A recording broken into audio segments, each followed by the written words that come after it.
तरह से अनुज चौधरी का बयान आया है कि जुमा साल में 52 बार आता है जबकि होली सिर्फ एक बार आता है। वो बोल वर्दी में रहे हैं, अधिकारी हैं, लेकिन वो भाजपा की भाषा बोल रहे हैं। और संविधान भाजपा नहीं है। संविधान सबको स्वतंत्रता से अपनी आस्था, अपनी पूजा इबादत की आज़ादी देता है।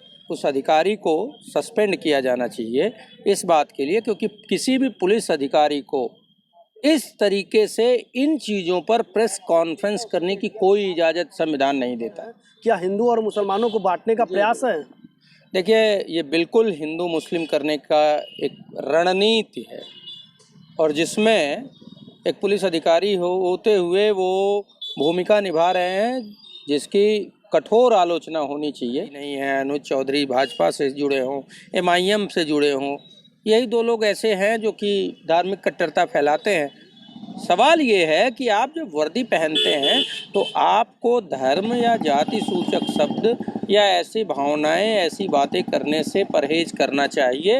ये पुलिस सेवा नियमावली कहती है, भारत का संविधान कहता है।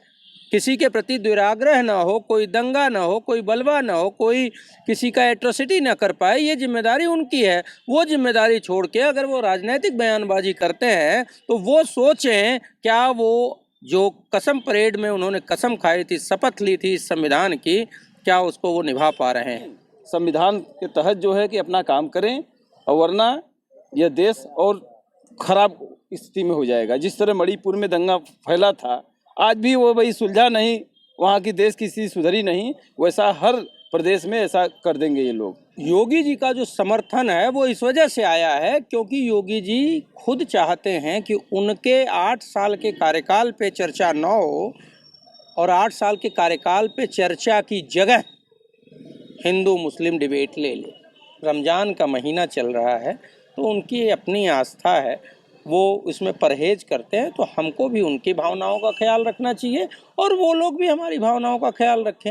ऐसे ही देश चलता है। सबको एक साथ मिल के रहना चाहिए। वसुधैव कुटुंबकम हमारे सनातन का मूल मंत्र है। जब भेदभाव उत्पन्न आप करते हैं तो आप सनातन के उस मूल भाव पे ही कुठाराघात करते हैं। नमस्कार, मैं मनीष कुमार, आप देख रहे हैं खबर भारत। इस वक्त देश में सबसे बड़ी खबर है संबल के CEO का बयान। मैं आपको बता दूं कि रमज़ान का त्यौहार चल रहा है, मुस्लिम अपना जुमे का नमाज भी पढ़ रहा है, और मैं आपको बता दूं हिंदुओं का सबसे पवित्र त्यौहार भी आ चुका है, होली। अभी कुछ ही घंटों बाद का त्यौहार आ गया, और लगातार जो है कि जुमे के नमाज को लेकर मुसलमान भी अब मुस्तैद है कि किस तरह से नमाज पढ़ा जाए। उसी के बीच लगातार बयान भी आया। मैं आपको बता दूं कि CEO अनुज चौधरी ने कहा है कि जुमे का नमाज जो है कि 52 बार पढ़ी जाती है और होली एक बार। हमारे साथ बातचीत करने के लिए वैभव त्रिपाठी जी जुड़ चुके हैं, इनसे बातचीत करते हैं कि क्या जिस तरह से अनुज चौधरी का बयान आया है कि जुमा साल में 52 बार आता है जबकि होली सिर्फ एक बार आता है, इस मामले को लेकर आप क्या कहेंगे? देखिए, ऐसा है कि एक पुलिस अधिकारी का इस तरीके का धर्म को लेके जो बयान है किसी धर्म विशेष के लिए, वो बेहद निंदनीय है। और जैसा इसमें योगी आदित्यनाथ जी ने समर्थन किया है, ये अपने आप में निंदनीय है। सवाल ये है कि जुमा 52 बार आता है तो क्या आप चाहते हैं होली भी 52 बार आए? होली भी मना लीजिए। बात ये नहीं है कि होली और जुमा, बात ये है कि भाजपा सरकार के मुखपत्र के रूप में वो बोल वर्दी में रहे हैं, अधिकारी हैं, लेकिन वो भाजपा की भाषा बोल रहे हैं। और संविधान भाजपा नहीं है। संविधान सबको स्वतंत्रता से अपनी आस्था, अपनी पूजा इबादत की आज़ादी देता है।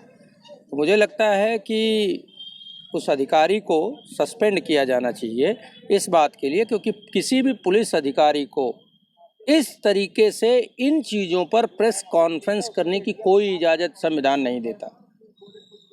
पुलिस सिर्फ अपने केस को लेके प्रेस कॉन्फ्रेंस कर सकती है, अपनी बात कह सकती है, और पुलिस अधिकारी अपना कोई ओपिनियन या व्यू पब्लिक के ऊपर थोप नहीं सकती है।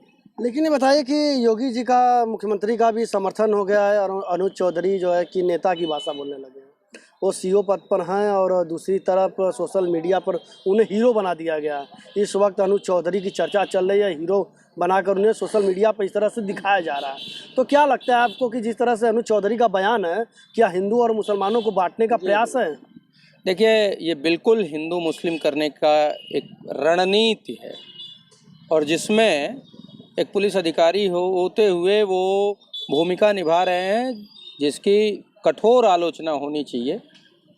सवाल ये है कि हीरो बनाने की जब आप बात करते हैं कि उनको हीरो बना दिया गया, ऐसे लोग हीरो नहीं हो सकते। जो धार्मिक कटुता या किसी धर्म या जाति के प्रति वैमनस्यता का भाव प्रकट करता है, वो व्यक्ति हो सकता है कि कुछ क्षण के लिए, कुछ समय के लिए हीरो बन जाए, लेकिन कभी भी ये जो समाज है भारत का सहिष्णु समाज, जो सर्वधर्म सद्भाव की बात करता है, वो कभी भी ऐसे लोगों को एक्सेप्ट नहीं करता है।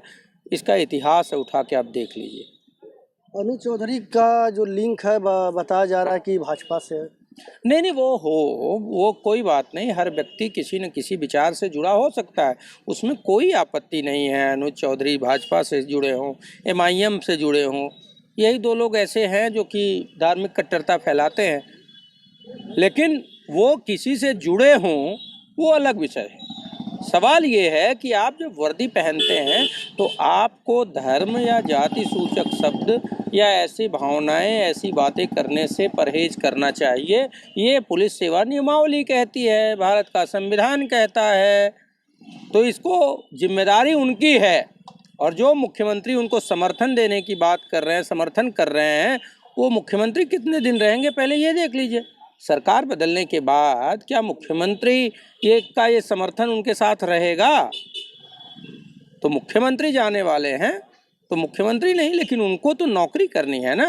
वो सरकार चाहे किसी भी दल की हो, किसी भी संगठन की हो, सरकार जाने के बाद भी पुलिस वाला पुलिस की ड्यूटी करता है, और उसकी जिम्मेदारी है समाज में भयमुक्त समाज का निर्माण।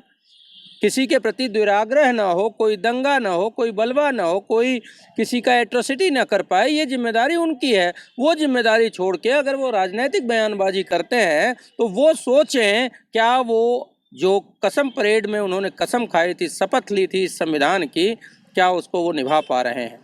अनुज चौधरी का जो बयान है, इस पे सपा सांसद का बयान आया कि अनुज चौधरी जो सीईओ है, तुच्छ गुंडा किस्म का व्यक्ति है, पुलिस ऑफिसर है। इस पर आप क्या कुछ कहना चाहिए? मतलब बिल्कुल उनका कहना सही है, क्योंकि देखिए ये देश संविधान से चलेगा, न कि धर्म से चलेगा। जिस तरह से चौधरी जी का बयान आया है, निश्चित तौर पे ये भड़काऊ भाषण है। यह देश को दो भाग में बांटना चाहते हैं, हिंदू मुस्लिम कर कर, यही इनकी राजनीति है। जो योगी जी समर्थन कर रहे हैं, तो कहीं न कहीं ये भी चाहते हैं कि देश में जो है कि दंगा फैले। तो इसलिए हम निवेदन करेंगे, जितने सरकारी कर्मचारी हैं वो धर्म नहीं, संविधान के तहत जो है कि अपना काम करें, और वरना यह देश और खराब स्थिति में हो जाएगा। जिस तरह मणिपुर में दंगा फैला था, आज भी वो भाई सुलझा नहीं, वहाँ की देश की स्थिति सुधरी नहीं, वैसा हर प्रदेश में ऐसा कर देंगे ये लोग। किस तरह का कार्रवाई आप लोग चाहते हैं? हम लोग चाहते हैं भाई हमारा देश शांति से रहे। अनुज चौधरी पर किस तरह का कार्रवाई? अनुज चौधरी पर उनको निलंबित किया जाए, सस्पेंड किया जाए। हमारे देश में संविधान से चलने वाले जो लोग हैं उनका समर्थन किया जाए, इनको तुरंत सस्पेंड किया जाए। देखिए जी, क्या योगी जी का जो समर्थन है उनको, वो इस वजह से है क्योंकि वो उनकी पार्टी लाइन पे हिंदू मुस्लिम का बयान दिए, ठीक। अब योगी जी का जो समर्थन है वो इस वजह से आया है क्योंकि योगी जी खुद चाहते हैं कि उनके 8 साल के कार्यकाल पे चर्चा न हो, और 8 साल के कार्यकाल पे चर्चा की जगह हिंदू मुस्लिम डिबेट ले ले। तो ये जो गरीबों के, पिछड़ों के, दलितों के, महिलाओं के, युवाओं के सवाल को आगे मीडिया को करना चाहिए, उस मीडिया को हिंदू मुस्लिम डिबेट में ये उलझाना चाहते हैं। तो इनका ये एक षड्यंत्र है, और षड्यंत्र के एक हिस्सेदार के रूप में पुलिस अधिकारी का वो बयान। जी, अपना परिचय बता दीजिए। मैं राजीव कुमार, कांग्रेस के जिला उपाध्यक्ष वाराणसी। अभी देखिए, मैं आपको बता दूं, जिस तरह से अनुज चौधरी का बयान आ रहा है, उसको कांग्रेस प्रवक्ता ने कहा है कि हिंदू और मुसलमान को उलझाने का प्रयास है। जबकि होली को लेकर आप क्या कहना चाहेंगे? देखिए, होली सद्भाव, अभी एसपी का बयान आया तो लोग कह रहे हैं कि वो कोटे से पाया हुआ है, ऑफिसर बना हुआ है, जबकि एक पढ़ा लिखा ऑफिसर की जो बाड़ी होती है वो लॉ एंड ऑर्डर को मेंटेन करने की। देखिए ऐसा है, होली सद्भाव का त्यौहार है और ऐसा नहीं है। मुसलमान भी होली को वैसे ही मनाते हैं, वो सबके साथ प्रेम का भाव रखते हैं। क्योंकि रमज़ान का महीना चल रहा है तो उनकी अपनी आस्था है, वो इसमें परहेज करते हैं, तो हमको भी उनकी भावनाओं का ख्याल रखना चाहिए और वो लोग भी हमारी भावनाओं का ख्याल रखें। ऐसे ही देश चलता है। और जो हमारा सनातन है, जो हमारे धर्म हैं, जो हमारे त्यौहार हैं, वो सभी एक संदेश देते हैं कि सबको एक साथ मिलकर रहना चाहिए। वसुधैव कुटुंबकम हमारे सनातन का मूल मंत्र है। जब भेदभाव उत्पन्न आप करते हैं तो आप सनातन के उस मूल भाव पे ही कुठाराघात करते हैं, और ये ना सनातन बर्दाश्त करेगा, ना ही संविधान। चलिए, मिलते हैं अगले खबरों के साथ। तब तक के लिए नमस्कार, धन्यवाद।